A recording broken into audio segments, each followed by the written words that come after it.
আসসালামু আলাইকুম রহমতুল্লাহি বারাকাতু। আমি আসছি নজিবপুর আত্রাই নদীতে আমরা বালু উত্তোলন করতেছি। এই বালু উত্তোলন কিভাবে করে, এগুলো হলো ড্রেজার মেশিন থেকে পানি সহ বালু তোলা হচ্ছে। এখান থেকে বালুটা তোলার পরে আপনাদের গ্রাহকের কাছে চলে যায়। তারপরে আসতে বিল্ডিং কালভার্ট যা কিছু করা হয় এখান থেকে এই বালু দিয়ে। নজিপুর পত্নীতলা গোপীনগরে অবস্থিত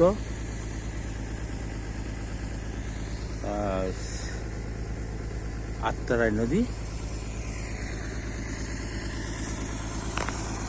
পানিটা এত টলটল, মানে খুবই সুন্দর পানি, যা বলা অপেক্ষা রাখে না।